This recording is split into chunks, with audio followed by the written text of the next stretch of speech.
Hello students and my dear friends, I am Dr. Shalini Shukla and today is 10th of July 2020 Friday. So let's start with Business Standard Daily News Analysis. Inspiration of the day is don't be pushed by your problems, be led by your dreams. In today's discussion, we are going to cover these articles. So let's start with article number 1 given on page number 1. Red carpet for global forums PM.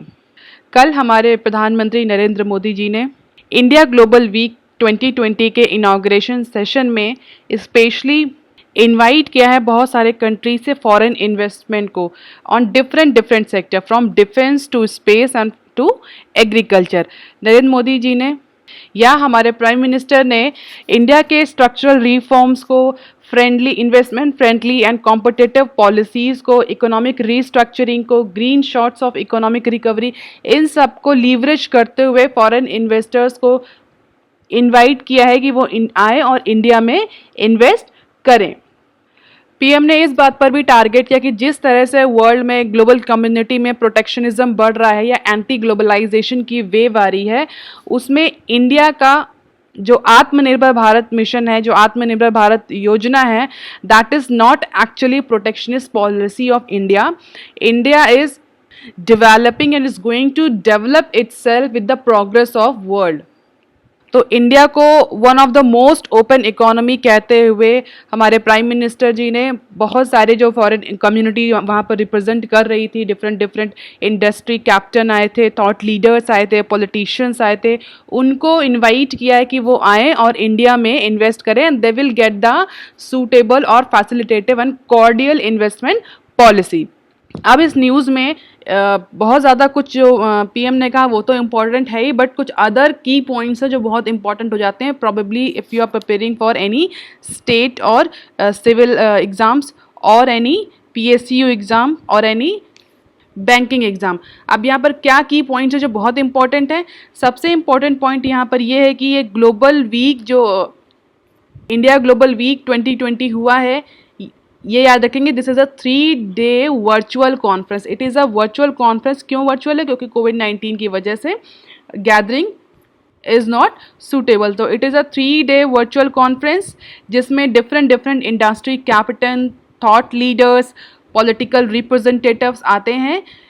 हमारे PM को इसलिए बुलाया गया था क्योंकि जिस तरह से आत्मनिर्भर भारत का जो क्लेमर बढ़ रहा है, क्लेमर ये वर्ड यूज़ हुआ है यहाँ, ये आज का वोकैबुलरी ऑफ द डे है. इसकी मीनिंग होती है जोरदार मांग या कोलाहल. तो जिस तरह से आत्मनिर्भर भारत को लेकर के इन्वेस्टर्स और एमएनसीज में बहुत ज़्यादा एप्रीहेंशंस हैं, उनको लेकर के उस एप्रीहेंशंस को दूर करने के लिए बेसिकली प्रधानमंत्री को बुलाया गया था, इनवाइट किया गया था और टू टारगेट किया था कि वो आत्मनिर्भर भारत पर ही बोले in their inaugural session. And this 3-day events is organised by UK में ऑर्गेनाइज किया जा रहा है. अप्रॉक्सीमेटली 30 नेशंस और उसके पॉलिटिकल और इंडस्ट्री रिप्रेजेंटेटिव इसमें पार्ट करेंगे. इस इवेंट की एक पर्टिकुलर थीम है जो सबसे इंपॉर्टेंट हो जाती है. इसका क्वेश्चन सबसे ज़्यादा प्रोमिनेंट हो जाता है कि what is the theme of this India global mission और इंडिया ग्लोबल वीक 2020. तो आज आप मुझे कमेंट सेक्शन में लिखकर बताएंगे इंडिया ग्लोबल वीक 2020 जिसमें कल हमारे प्रधानमंत्री जी ने इनॉग्रेशन सेशन में आत्मनिर्भर भारत के बारे में बात करी, उस इवेंट की क्या थीम है और क्या क्या बेसिकली की पॉइंट्स हैं. अगर हम इस सबको समराइज करें तो की पॉइंट्स केवल यही है कि बहुत सारे फॉरेन इन्वेस्टर्स को और पॉलिटिशियंस को, इंडस्ट्री एक्सपर्ट्स को हमारे प्राइम मिनिस्टर ने इंडिया की इकोनॉमिक रिकवरी और स्ट्रक्चरल रिफॉर्म्स को लीवरेज करते हुए इन्वेस्टमेंट के लिए इन्वाइट किया है एंड इनटू डिफरेंट सेक्टर. आप देख लेते हैं next news that is given on page number 4. The half way mark challenge for PSUs on capex. जैसा कि हमने रिसेंटली डिस्कस किया था, फाइनेंस मिनिस्टर ने रिव्यू मीटिंग में सारी पब्लिक जो 23 पब्लिक सेक्टर अंडरटेकिंग्स हैं गवर्नमेंट ऑफ इंडिया की, उनको डायरेक्शन दिए थे कि वो सितंबर तक अपने कैपिटल एक्सपेंडिचर का जो बजटेड कैपिटल एक्सपेंडिचर था जो फरवरी में प्लान हुआ था उसका 50% कैपिटल एक्सपेंडिचर 50% एक्सपेंडिचर कर दें. तो उसी न्यूज़ का एक्सटेंशन है ये न्यूज़. इस न्यूज़ में ये है कि oil, power, metal and mining related जो पीएसयूज हैं, पब्लिक सेक्टर अंडरटेकिंग्स हैं, they have plan their capital expenditure of 1.22 trillion for this financial year, but the execution challenges that is imposed by the COVID-19 pandemic is creating the hurdles or the obstacle. जैसा कि हमने उस news में भी discuss किया था, what are the execution challenges. सबसे बड़ा जो एग्जीक्यूशन चैलेंज है वो है लेबर शॉर्टेज, क्योंकि बहुत सारा जो माइग्रेंट लेबर है वो अपने नेटिव प्लेस, अपने होम स्टेट पहुंच गया, जिसकी वजह से जितने भी जो मेट्रोपॉलिटन सिटी हैं, स्पेशली जो इंडस्ट्री हब हैं, वहाँ पर लेबर की शॉर्टेज है. इवन इकोनॉमिक एक्टिविटी रिज्यूम होने के बाद भी कंपनीज, इंडस्ट्री को लेबर अवेलेबल नहीं हो रहा कि वो अपनी फुल कैपेसिटी से ऑपरेट कर पाएँ. इसी लेबर शॉर्टेज को रिमूव करने के लिए बहुत सारी कंपनीज ने अपने एचआर प्लान में, एचआर पॉलिसीज़ में चेंजेस भी किए हैं, बहुत सारे पर्क्स, परक्यूसिट्स भी इंक्रीज किए हैं in order to lure the labour, but still labour shortages continue. और इसके पीछे एक बहुत बड़ा रीज़न है कि वर्क रिलेटेड ट्रैवल जो है वो अभी भी नॉर्मलाइज नहीं हुआ है. चाहे इंडियन रेलवे की अगर हम बात करें तो रेलवे फुली ऑपरेशनल नहीं है, बहुत सारे रिस्ट्रिक्शंस हैं, बहुत सारी ट्रेन जो सस्पेंड चल रही हैं, तो उसकी वजह से भी वर्क रिलेटेड ट्रैवल पॉसिबल नहीं हो पा रहा है. और अदर जो कैश और लिक्विडिटी रिलेटेड जो इश्यूज़ हैं, लिक्विडिटी शॉर्टेज है, लॉकडाउन रिलेटेड जो अदर चैलेंजेस हैं, सप्लाई जो डिस्ट्रप्शन हुआ है, इस तरह के चैलेंजेस के साथ 50% का कैपिटल एक्सपेंडिचर कर पाना ऑल 23 PSUs के लिए बहुत ज़्यादा चैलेंजिंग है, जिसको लेकर के हमारे फाइनेंस मिनिस्टर ने ये भी कहा था कि extra ordinary situation require extra ordinary efforts. लेकिन इसको लेकर के PSUs का अपना साइड है. इनका कहना है कि सितंबर तक 50% की डेडलाइन को मीट आउट कर पाना विल नॉट बी पॉसिबल, क्योंकि कोविड-19 के केसेस कंटिन्यूसली बढ़ रहे हैं और कैश की अवेलेबिलिटी भी इंश्योर कर पाना अभी फ़िलहाल के लिए PSUs के लिए पॉसिबल नहीं है. अगर हम पिछले ईयर की बात करें तो हमने आपको बताया था कि पिछले साल जितनी 23 PSUs हैं, पिछले साल मतलब पिछले फाइनेंशियल ईयर में जो 23 की PSUs हैं, इन्होंने अपने 100% या बजटेड एस्टिमेट्स का 101% का कैपिटल एक्सपेंडिचर किया था और क्वार्टर 4 तक वो एक्सपेंडिचर 60% हो चुका था. 60% वर्थ ₹26,320 करोड़. और इस फाइनेंशियल ईयर में इसी क्वार्टर 1 में ये एक्सपेंडिचर 12% तक ही रहा है. इट मीन्स 4% का डिक्रीज देखने को मिला है क्वार्टर 1 में. इसीलिए इस बार जो रिव्यू मीटिंग हुई थी उसमें फाइनेंस मिनिस्टर ने इस कैपिटल एक्सपेंडिचर के लिए 50% कैपिटल एक्सपेंडिचर के लिए टारगेट सेट कर दिया है. और जो एक्चुअली कैपिटल एक्सपेंडिचर प्लान है इस पर्टिकुलर फाइनेंशियल ईयर में, बजटेड कैपिटल एक्सपेंडिचर जो 23 कंपनीज के लिए है वो है 1.66 ट्रिलियन. और अगर ये नंबर हम पिछले साल से कंपेयर करें तो this was the actual expenditure और capital expenditure that all 23 PSUs have actually incurred in financial year 19. पिछले साल बजटेड जो एक्सपेंडिचर था कैपिटल एक्सपेंडिचर वो 1.65 ट्रिलियन था, बट PSUs ने 1.66 ट्रिलियन का एक्सपेंडिचर किया था. इसीलिए इस फाइनेंशियल ईयर में जो बजटेड एक्सपेंडिचर है वो 1.66 ट्रिलियन का रखा गया था. But as per the current data only 12% of this capital expenditure has been spent till date. And if we talk about the 9 state entities, that is Coal India, Oil and Natural Gas Corporation, NTPC, National Mineral Development Corporation, Indian Oil Corporation, GAIL, Bharat Petroleum Corporation, Hindustan Petroleum Corporation and Power Grid Corporation, they all together have the capital expenditure plan of worth rupees 1.22 trillion for this financial year. और अगर आप ध्यान से देखो तो ये 9 state run companies को क्यों लिया गया? If you remember 9 why this 9 state run company, क्योंकि all these companies are Navratna. Capital expenditure plan तो बहुत हैं, बट एक्चुअली में इस कैपिटल एक्सपेंडिचर को इनकर्ड कर पाना, इम्प्लीमेंट कर पाना बहुत ज़्यादा फीजिबल नहीं दिख रहा है ऑल 23 पब्लिक सेक्टर अंडरटेकिंग्स के लिए, because of the certain challenges that are actually specifically imposed by COVID-19. और जो अगर 9 PSUs की बात करें तो कितना पर्टिकुलर PSUs ने प्लान कर रखा है फाइनेंशियल ईयर 21 में अपना कैपिटल एक्सपेंडिचर, तो ये देख सकते हैं आप. ONGC ने अप्रॉक्सीमेटली 27,000 करोड़ का, IOC ने 26, NTPC 21, HPCL 12. इसी तरह मैक्सिमम कैपिटल एक्सपेंडिचर इन 9 जो हमारी PSUs हैं या नवरत्ना कंपनीज हैं, इन्होंने 1.2 ट्रिलियन का कैपिटल एक्सपेंडिचर प्लान कर रखा है out of 1.6 trillion budgeted capital expenditure for this financial year. हालांकि सेल का डेटा अवेलेबल नहीं है। तो जो अब मेजर रिस्पॉन्सिबिलिटी आएगी कैपिटल एक्सपेंडिचर की, वो इन्हीं 10 या 9-10 जो टॉप PSUs हैं इन पर ही आएगी।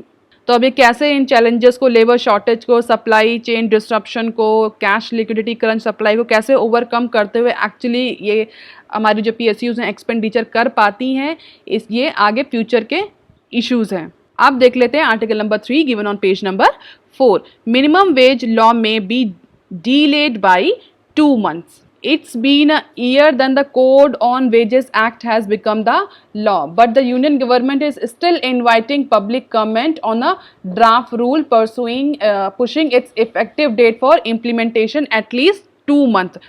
Code on Wages Law Act जो था वो पिछले फाइनेंशियल ईयर में ही इस कोड ऑन वेज एक्ट को पास कर दिया गया था, बट इसके ड्राफ्ट रूल को अभी भी पब्लिश नहीं किया जा चुका है या अभी भी ड्राफ्ट नहीं किया जा चुका है। So that and because of this the implementation of this code on wages act is still delayed and it is expected that it is going to delay further by 2 months. तो अब यहाँ पर certain questions हैं वो बहुत important है आपको समझने के लिए। आप कह सकते हैं कंसेप्ट, अगर आप किसी एग्जाम की तैयारी नहीं भी कर रहे हैं तो भी आपको कंसेप्ट समझना ज़रूरी है। सबसे पहला, what is minimum wage, minimum wage क्या होता है या मिनिमम वेज लॉ क्या होता है। दूसरा, ये कोड ऑन वेजेस एक्ट क्या है। अगर ये पिछले फाइनेंशियल ईयर में पास हुआ है या पिछले ईयर ही या प्रीवियस ईयर ही इसको लॉ बनाया गया, तो क्या इससे पहले इंडिया में कोई वेज एक्ट नहीं था या कोई मिनिमम वेज नहीं एक्ट डिसाइडेड नहीं था। तो ये सारे क्वेश्चंस हैं जिनका आंसर अभी हम डिस्कस कर लेते हैं। सबसे पहले देख लें minimum wage act. Minimum wage act basically 1948 में लाया गया था। इस that act actually specify the minimum wage rate on per day basis. जो हमारे ऐसे लेबर्स होते हैं जो डेली बेसिस पर काम करते हैं, वेजेस पर काम करते हैं, सैलरीज पर काम नहीं करते, उनके लिए मिनिमम वेज रेट डिसाइड करती है government. Minimum wage rate decide करती है क्यों इसलिए ताकि उनका एक्सप्लॉयटेशन ना हो सके कंपनीज और कॉन्ट्रैक्टर के थ्रू। जब ये एक्ट नहीं आया था उससे पहले बॉन्डेड लेबर के केस चलते थे, चाइल्ड लेबर के केस चलते थे, और कई बार तो ऐसा होता था कि वेज लेबर्स काम करते थे विदाउट एनी पेमेंट। तो उस एक्सप्लॉयटेशन को रोकने के लिए मिनिमम वेज एक्ट लाया गया था, जिसमें ये डिसाइड किया गया था कि अगर एक आप लेबर से 8 घंटे काम करवा रहे हैं 8 आवर्स, तो यू हैव टू पे और कंपनी हैव टू पे this amount of wage rate on daily basis. ये मिनिमम वेज तो कंपनी को या कॉन्ट्रैक्टर को देना ही देना है। इसके अलावा कुछ अलग कंसेप्ट भी हैं जिसको बोलते हैं फेयर वेज, एक होता है लिविंग वेज।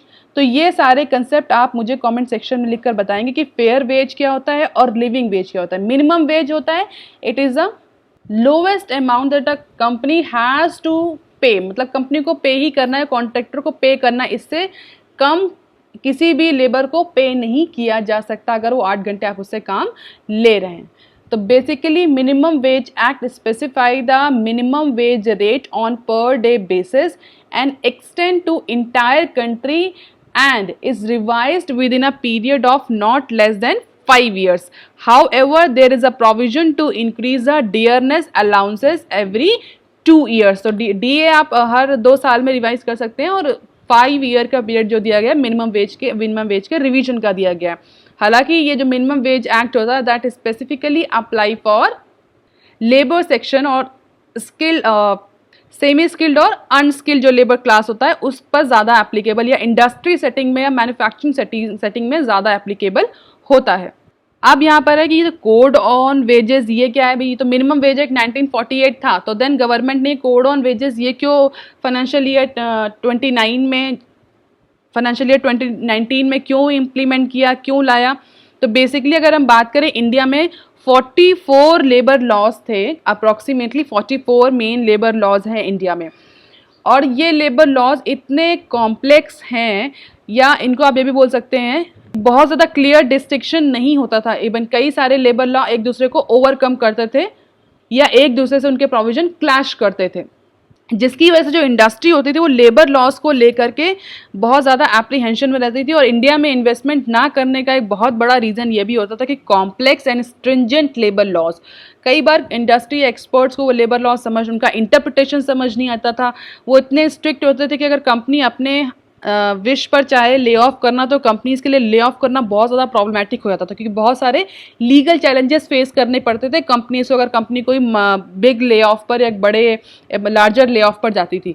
तो labour law use to be the one reason in India that actually decrease the India's index on ease of doing business. तो कई वजह से इन लेबर लॉज को लेकर के इन्वेस्टमेंट इंडिया में हॉल्ट होता था, या बोल सकते हैं आप एफडीआई हॉल्ट होता था।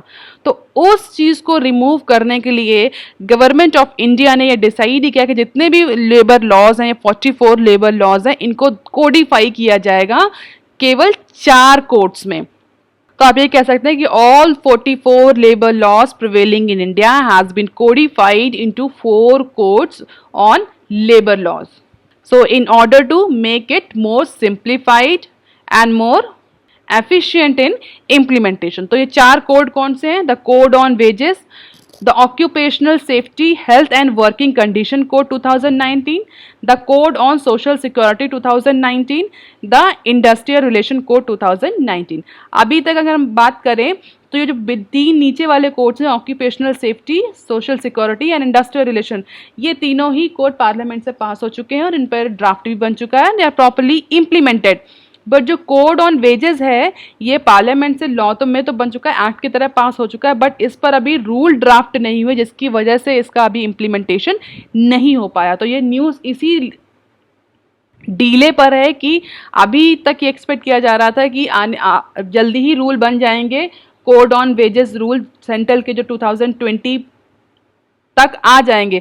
But this is the second time in the 8 month that the government, especially union government or the employment ministry, has invited the comment on the draft and code wages rule 2020. और ऐसा expect किया जा रहा है कि जो नवंबर 2019 में ये कोड ऑन वेजेस एक्ट पास हुआ था, अब इसको एक्चुअली इम्प्लीमेंट होने में, ग्राउंड लेवल पे इम्प्लीमेंट होने में, ड्राफ्ट रूल बन जाने में अभी मिनिमम 2 months और लगेंगे. हालांकि इसमें एक गवर्नमेंट ने एक कंट्रोवर्शियल क्लॉज को दोबारा से रिवर्स कर दिया गया है, इसीलिए शायद गवर्नमेंट दोबारा से कमेंट मांग रही है, कमेंट इनवाइट किए हैं शायद गवर्नमेंट में, इसीलिए क्योंकि एक minimum number of daily hours जो था प्रीवियस जो हमारे मिनिमम वेज एक्ट है उसमें 8 आवर्स था, गवर्नमेंट ने उसको रिवाइज करके 9 आवर्स में कन्वर्ट कर दिया, जो कि बहुत कंट्रोवर्शियल था. इसमें ट्रेड यूनियन की साइड से बहुत अपोजिशन आया था कि जो 8 आवर का जो पीरियड है दैट इज सफिशिएंट, उसको 9 आवर में कन्वर्ट ना किया जाए.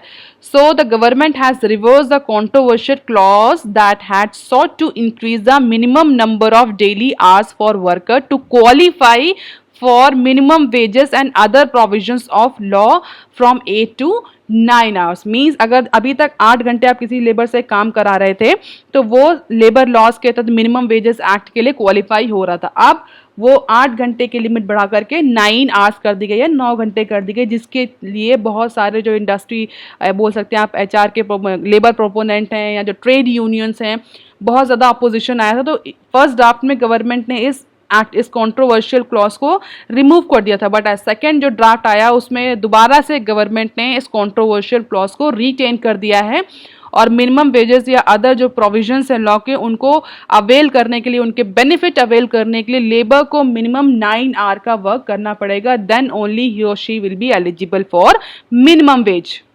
तो ये न्यूज़ बहुत इंपॉर्टेंट है सारे एग्जाम्स के लिए.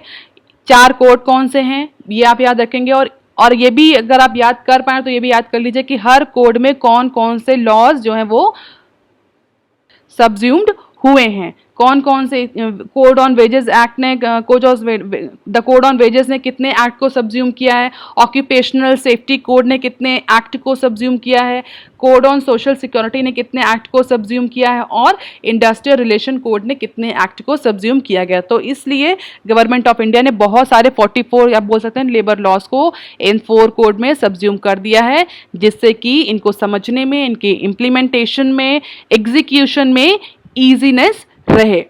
और ये है कुछ ड्राफ्ट रूल्स जो कोड ऑन वेजेस पर है, इसको आप एक बार देख सकते हैं. यहाँ पर एक क्वेश्चन आप बहुत ध्यान रखेंगे, लेबर जो होता है, आप मुझे बताएंगे, मैं बहुत बार आपको बता चुकी हूँ, लेबर जो है वो किस लिस्ट में आता है, यूनियन लिस्ट में आता है, स्टेट लिस्ट में आता है कि सेंट्रल कॉन्करेंट लिस्ट में आता है।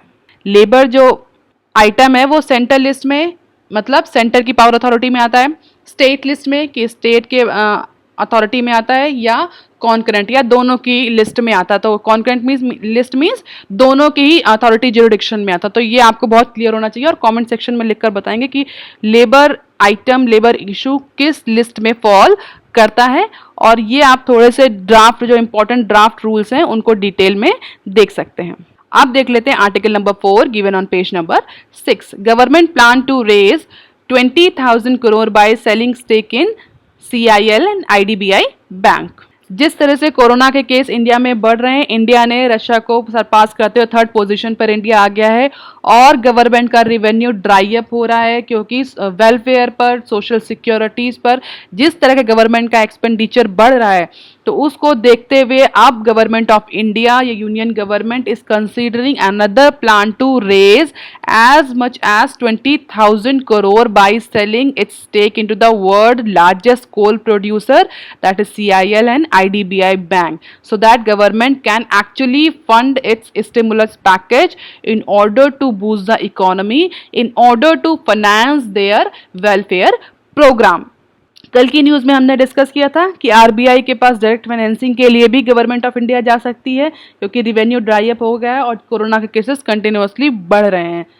और दूसरी चीज़, अब ये दूसरा ऑप्शन भी गवर्नमेंट के पास है कि वो अपनी जो पब्लिक सेक्टर अंडरटेकिंग्स हैं, जो एंटिटीज़ हैं, उनमें अपने स्टेक को सेल कर दे। हालांकि अगर हम बात करें बजट की, तो बजट इस फाइनेंशियल ईयर में जो बजट प्रेजेंट किया गया था, उस बजट में ऑलरेडी डिसाइडेड था कि government of India approximately 2.1 trillion का जो स्टेट असेट्स है उसको सेल करेगी और बजट डेफिसिट को 3.5% तक मेंटेन करेगी। मींस इस फरवरी में जो बजट आया था उसमें ऑलरेडी डिसाइडेड था कि बहुत सारे पब्लिक सेक्टर अंडरटेकिंग्स में, गवर्नमेंट ओन्ड ऑर्गेनाइजेशन में government of India is now going to sell its stake and government of India is not going to actually raise up the revenue by following the disinvestment process, and that revenue was approximately 2.1 trillion. तो 2.1 trillion का जो expectation थी government of India की, 2.1 trillion का revenue raise करेंगे stake sale करके, जिससे कि बजट डेफिसिट जो रहा गवर्नमेंट का रहेगा वो 3.5% का रहेगा। लेकिन कोविड-19 की सिचुएशन में आईडीबीआई हो, चाहे कोल इंडिया हो, इवन कोई भी पब्लिक सेक्टर अंडरटेकिंग या प्राइवेट ऑर्गेनाइजेशन हो, सबका वैल्यूएशन इस समय लोवेस्ट है। Every company is at its lowest stage of valuation. तो उसको देखते हुए फिलहाल के लिए गवर्नमेंट ऑफ इंडिया ने जो स्टेक सेलिंग का ऑप्शन था उसको पोस्टपोन कर दिया था, क्योंकि अगर लोवेस्ट वैल्यूएशन में अपना stake government of India sell करती है तो इतना अमाउंट रेस कर पाना पॉसिबल तो कतई नहीं होगा। दूसरी बात, गवर्नमेंट का जो नुकसान है वो भी बढ़ेगा, क्योंकि ऑलरेडी गवर्नमेंट ने बहुत ह्यूज एक्सपेंडिचर करा हुआ है उन सारी पब्लिक सेक्टर अंडरटेकिंग्स में, गवर्नमेंट ओन्ड ऑर्गेनाइजेशन में, और इस कोविड-19 या आप कह सकते हैं इकोनॉमिक डोल ड्रम की सिचुएशन में उस एसेट को सेल करना लोवेस्ट वैल्यूएशन पे will not be profitable for government of India. But जिस तरह से गवर्नमेंट के रेवेन्यू घट रहे हैं, ड्राई अप हो रहे हैं, गवर्नमेंट को अपने वेलफेयर प्लान्स को, वेलफेयर प्रोग्राम्स को फंड करने के लिए, इकोनॉमी को रिवाइव करने के लिए फाइनेंस की ज़रूरत पड़ रही है, इसलिए गवर्नमेंट ऑफ इंडिया बहुत सारे ऑप्शंस को एक्सप्लोर कर रही है, जिसमें currently government of India is now pondering over the option for selling state assets in CIL and IDBI even at a lowest price। हालांकि एक्सपर्ट का यह भी कहना है कि अगर CIL या कोल इंडिया का वैल्यूएशन बहुत ज़्यादा अट्रैक्टिव नहीं रहा, गवर्नमेंट ऑफ इंडिया को उतना फंड रेज नहीं हुआ जितना वो टारगेट कर रही है, तो हो सकता है company will by back the share from government. जो CIL है वो खुद अपने शेयर गवर्नमेंट ऑफ इंडिया से खरीद ले in order to finance the government of India. So currently government of India is actually considering the proposal that involves the share sale depending on the market sentiment। तो अभी ये सिर्फ एक proposal है जिसको गवर्नमेंट ऑफ इंडिया कंसीडर कर रही है। ये प्रपोजल एक्चुअली में एग्जीक्यूट होगा कि नहीं होगा, और अगर होगा तो किस तरीके से होगा, ये इस पर अभी क्वेश्चन मार्क है। क्यों? क्योंकि मार्केट सेंटिमेंट्स अभी बहुत ज़्यादा पॉजिटिव नहीं है, क्योंकि इकोनॉमिक कंडीशन जिस तरह से चल रही है उसको देखते हुए ये एक्सपेक्ट करना बहुत इजी रहेगा कि जो इस समय जो वैल्यूएशन होगा आईडीबीआई का या कोल इंडिया का वो बहुत ज़्यादा अट्रैक्टिव नहीं होगा। तो अगर गवर्नमेंट ऑफ इंडिया इसके बावजूद भी डिसइन्वेस्टमेंट की प्रोसेस में जाती है तो फिर कौन से ऑप्शंस को चूज करेगी government of India to actually sell out its asset into these two companies. और अगर हम फिजिकल डेफिसिट की बात करें पिछले कुछ सालों में तो हम देख सकते हैं जनरली स्टूडेंट ये नोशन होता है कि अगर फिजिकल डेफिसिट बजट डेफिसिट बढ़ता है, फिजिकल डेफिसिट बढ़ता है किसी भी इकोनॉमी में तो ऐसा एक्सपेक्ट किया जाता है इन नॉर्मल सर्कमस्टांसेस कि इकोनॉमिक ग्रोथ भी बढ़ेगी। क्यों बढ़ेगी? क्योंकि अगर बजट डेफिसिट बढ़ रहा है या फिजिकल डेफिसिट बढ़ रहा है तो ऐसा एक्सपेक्टेशन होती है गवर्नमेंट वहाँ की ज़्यादा एक्सपेंडिचर कर रही है। ज़्यादा एक्सपेंडिचर कर रही है मीन्स या तो कैपिटल एक्सपेंडिचर या रिवेन्यू एक्सपेंडिचर कर रही होगी। तो दोनों ही फॉर्म में शॉर्ट टर्म में और लॉन्ग टर्म में हमें ग्रोथ देखने को, अगर कैपिटल एक्सपेंडिचर है तो लॉन्ग टर्म में ग्रोथ देखने को मिल सकती है, हालांकि उसका इम्पैक्ट कैपिटल एक्सपेंडिचर का शॉर्ट टर्म ग्रोथ पर भी पड़ता है। लेकिन अगर रिवेन्यू एक्सपेंडिचर है तो उसका इम्पैक्ट शॉर्ट टर्म ग्रोथ पर तो दिखता है पर लॉन्ग टर्म ग्रोथ पर उसका उस एक्सपेंडिचर का इम्पैक्ट ज़्यादा नहीं दिखता इन टर्म्स ऑफ जीडीपी। तो ऐसा एक्सपेक्ट किया था कि जब भी गवर्नमेंट का डेफिसिट बढ़ रहा है, चाहे वो फिजिकल डेफिसिट हो बजट डेफिसिट हो, तो इस बात के चांसेस होते हैं कि जीडीपी भी ग्रो करेगी। अगर आप देखें कुछ पिछले फाइनेंशियल ईयर में 2016 में जो बजट डेफिसिट था गवर्नमेंट ऑफ इंडिया का वो -3.9% था और उसी सेम ईयर में जो जीडीपी थी वो 8% की रेट से ग्रो करी थी। 17 में -3.5 और 8.3, इसी तरह 18 में भी -3.5 7%, 3.4 6%। तो नॉर्मल सर्कमस्टांसेस में ऐसा आप अज्यूम कर सकते हैं कि डेफिसिट या डेफिसिट इंडिकेट्स कि गवर्नमेंट ने एक्सपेंडिचर ज़्यादा किया है, चाहे वो इंफ्रास्ट्रक्चर एक्सपेंडिचर हो, कैपिटल एक्सपेंडिचर हो या रिवेन्यू एक्सपेंडिचर हो। एक्सपेंडिचर ज़्यादा है तो इकोनॉमी में मनी डिमांड सबकी सप्लाई, मनी की सप्लाई बढ़ जाती है, डिमांड बढ़ती है, डिमांड बढ़ती है तो इकोनॉमिक एक्टिविटी रिज्यूम करती है। ऐसा नॉर्मल सर्कमस्टांसेस में हम रिलेट करते हैं, एक्स्ट्रा ऑर्डनरी सर्कमस्टांसेस की बात मैं यहाँ नहीं कर रही हूँ। Financial year 21 is an extraordinary situation कोविड-19 की वजह से, जहां पर ऐसा एक्सपेक्ट किया जा रहा है कि इस फाइनेंशियल ईयर में गवर्नमेंट ऑफ इंडिया का जो फिजिकल डेफिसिट है that will shoot up to -7.5% of GDP. और इतने फिजिकल डेफिसिट के बाद भी गवर्नमेंट ऑफ इंडिया का जो जीडीपी रहेगा वो निगेटिव टेरिटरी में रहेगा, that will be -4.7% as per the Bloomberg reporting. तो इस डेटा के अकॉर्डिंग अभी भी गवर्नमेंट को फाइनेंस की जरूरत है, इसीलिए आरबीआई और स्टेक सेलिंग की प्रोसेस को एक्सप्लोर किया जा रहा है, जिससे कि ये जो निगेटिव जो कॉन्ट्रैक्शन जीडीपी में दिख रहा है -4.7% का जो एंटीसिपेशन है इसको एटलीस्ट रिड्यूस किया जा सके। पॉजिटिव टेरिटरी में जाना तो शायद इतना पॉसिबल अभी नहीं होगा, बट गवर्नमेंट का भी ये अप्रोच है कि कितना हम कॉन्ट्रैक्शन रिड्यूस कर सकें। तो इसीलिए अपने फिजिकल डेफिसिट को फाइनेंस करने के लिए, अपने वेलफेयर प्रोग्राम्स को फाइनेंस करने के लिए government of India Coal India या आईडीबीआई के स्टेक सेलिंग की प्रोसेस में जा सकती है। आप देख लेते हैं सम अदर न्यूज क्लिप्स। कोविड-19 way on TCS numbers in June quarter. तो टीसीएस की performance, financial performance June quarter की रही है बहुत ज़्यादा अफेक्टेड बिकॉज ऑफ कोविड-19। अगर आप देखें तो रिवेन्यू इंक्रीमेंट 0.4% का देखा गया, but profit before tax, net profit and operating margin सब में डिक्रीज देखा गया। नेट प्रॉफिट जो टीसीएस का है वो जून क्वार्टर में अप्रॉक्सीमेटली 9,500 करोड़ से फॉल किया, दैट फॉल इज अप्रॉक्सीमेटली 10.7%। वहीं नेट प्रॉफिट भी अप्रॉक्सीमेटली 7,000 करोड़ से फॉल किया है, दैट इज -13.8%। और ऑपरेटिंग मार्जिन तो 23.6% तक फॉल किया। हालांकि इस फॉल के बाद भी जो रिवेन्यू रहा है वो पॉजिटिव में रहा है, बट ग्रोथ इतनी ज़्यादा नहीं है रिवेन्यू में, लेकिन 0.5% का पॉजिटिव ग्रोथ रजिस्टर करी गई है रिवेन्यू में। तो इसको देखते हुए still TCS is positive about the economic recovery, and as per the top officials of TCS, India and Indian IT sector is again going to recover very well. अब देख लेते हैं next news. Voda Idea default on tower firms dues. इस June quarter में Vodafone Idea का जो joint venture है that has defaulted on rental and energy payment to telecom tower companies. तो इस क्वार्टर जून में वोडाफोन आइडिया अपने rental और एनर्जी पेमेंट नहीं कर पाई है टेलीकॉम टावर कंपनीज को because of so many reason, जिसके लिए वोडाफोन ने जो ब्लेम किया है, वोडाफोन ने कहा है कि कैश फ्लोज बहुत ज़्यादा अफेक्टेड हैं और जो एजीआर के ड्यूज पेमेंट हैं उसकी वजह से वोडाफोन आइडिया अपने जो ऑपरेशनल पेमेंट्स हैं, जो नेसेसरी पेमेंट्स हैं, उनको भी नहीं कर पा रही। और जस्ट इस न्यूज़ के बाद आप देख सकते हैं स्टॉक प्राइसेस वोडाफोन के फिर से बहुत ज़्यादा फॉल कर गए हैं। According to the senior executive of telecom tower firms, Vodafone Idea cited payment of AGR to the government and resulted cash flow problem for the default. तो वही इशू AGR के जो ड्यूज देने पड़ रहे हैं वोडाफोन आइडिया को, उसकी वजह से कंपनी फाइनेंशियल डिस्ट्रेस की कंडीशन में चली गई है और कंपनी अपने जो रेंटल और एनर्जी पेमेंट्स हैं वो भी नहीं कर पा रही। अब जिसके लिए कंपनी ने बैंक से मोरेटोरियम पीरियड के लिए भी रिक्वेस्ट करी है। और अगर सिर्फ जून क्वार्टर की बात करें तो जून क्वार्टर में ही कंपनी ने, वोडाफोन आइडिया ने अपने अप्रॉक्सीमेटली 50 मिलियन कस्टमर जो हैं वो लूज कर दिए हैं। और इसी न्यूज़ में हम पहले भी ऑलरेडी डिस्कस कर चुके हैं, जो वोडाफोन की जो पेरेंट कंपनी है उसने भी वोडाफोन में अपने एसेट्स को ज़ीरो आउट कर दिया है। तो इस सारी प्रॉब्लम की वजह से वोडाफोन अब डिफ़ॉल्ट की कंडीशन की तरफ जाती हुई दिख रही है, क्योंकि वोडाफोन अब अपने जब रेंटल्स और अपने एनर्जी चार्जेस को पे नहीं कर पा रही है तो उसका सर्वाइवल कैसे इंश्योर होगा, बैंक से मोरेटोरियम देंगे लोन पर, नहीं देंगे, ये भी बहुत बड़ा क्वेश्चन मार्क है।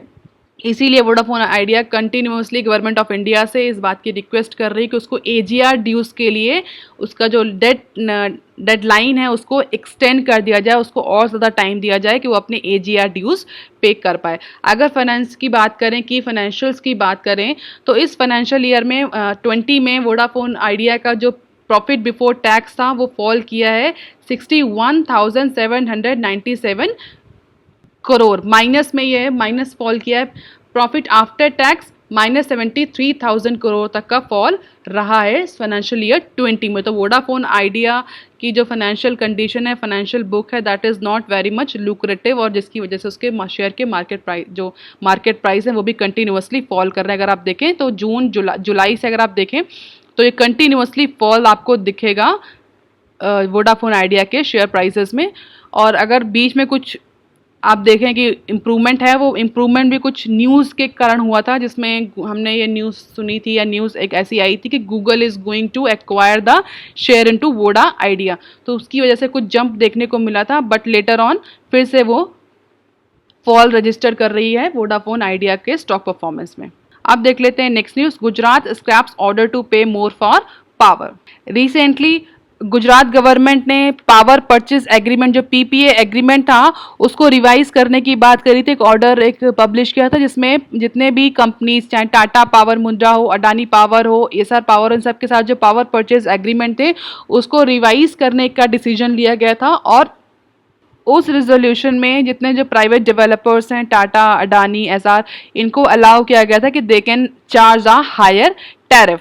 बट अब गुजरात गवर्नमेंट ने अपने उस डिसीजन को, उस रेजोल्यूशन को कैंसिल कर दिया है and Gujarat government will now sign supplement PPA. PPA stands for purchase power agreement with these unit on case to case basis. तो अब केस टू केस बेसिस पर सबसे परचेज पावर एग्रीमेंट साइन होंगे, करेगी गुजरात गवर्नमेंट। जो टैरिफ रिवीजन की जो resolution, जो डिसीजन था, जो ऑर्डिनेंस था, उसको फिलहाल के लिए सेटबैक कर दिया है गुजरात गवर्नमेंट में, and that is going to be the major challenge for Tata power Mundra, Adani power and Essar power. और अगर हम इस इशू की बात करें, ये परचेज पावर एग्रीमेंट, ये इशू अप्रॉक्सीमेटली 2010 से चल रहा है, जिसमें कोल के प्राइसेस को लेकर के कुछ इशू हुआ था, बेंचमार्क प्राइसेस बढ़ गए थे, जिसके अडानी और टाटा ने फिर CERC को अप्रोच किया था फॉर टैरिफ रिवीजन, जिस पर सेंट्रल इलेक्ट्रिसिटी रेगुलेटरी कमीशन, जिसको हम CERC भी बोलते हैं, CERC ने कॉम्पनसेटरी टैरिफ का प्रोविजन लाया था, जिसके बाद स्टेट मूव कर गया था एपेलेट ट्रिब्यूनल में CERC के डिसीजन को चैलेंज करने के लिए, लेकिन एपेलेट ट्रिब्यूनल ने CERC के डिसीजन को अपहेल्ड किया। देन स्टेट फिर मूव कर गया सुप्रीम कोर्ट। सुप्रीम कोर्ट ने किसी भी तरह का कॉम्पनसेटरी टैरिफ को डिसअलाउ कर दिया था और स्टेट के फेवर में, गुजरात गवर्नमेंट के फेवर में डिसीजन दिया था। इसके बाद नवंबर 2018 में गुजरात गवर्नमेंट ने जो रिवाइज्ड पीपीए था उसका कुछ पोर्शन एक्सेप्ट करके कॉस्ट एस्केलेशन जो थी वो प्रोक्योरर, लेंडर और कंज्यूमर में शेयर करने की बात कही थी, जिसके बाद फिर अब गुजरात गवर्नमेंट ने अपने उस ऑर्डर को कैंसिल कर दिया है। और जो सप्लीमेंट पीपीए साइन होने की बात कही गई थी नवंबर 2018 के ऑर्डर में, उसको कैंसिल कर दिया गया, जिसको लेकर के अब टाटा, अडानी और एसआर पर एक नया सेटबैक आ गया, क्योंकि इतनी लंबी फाइट के बाद अल्टीमेटली कंपनीज फिर उसी स्टेज पर आ गई जहां पर वो पहले थी। गवर्नमेंट का, स्टेट गवर्नमेंट, गुजरात गवर्नमेंट का इस पे अपना अलग व्यू है। स्टेट गवर्नमेंट का ये कहना है कि the situation is changing in conventional power in terms of reduced coal prices and keeping supplement PPA in mind the increase tariff were becoming unviable for government. State government का ये कहना है कि कन्वेंशनल पावर का जो utilisation है India में वो इंडिया में क्या वर्ल्ड लेवल में वो इंक्रीज कर रहा है। अब जो कंट्रीज हैं ग्लोबल लेवल पे they are moving towards non conventional power energy sources. Non conventional means renewable energy sources, जिसकी वजह से कोल के जो प्राइजेस हैं वो कंटिन्यूअसली फॉल कर रहे हैं। और इसके बावजूद भी अगर ये जो पावर कंपनीज हैं टाटा, अडानी, एसआर, अगर ये रिवीजन टैरिफ की बात कर रहे हैं तो that is actually not viable for government and it is not actually desirable.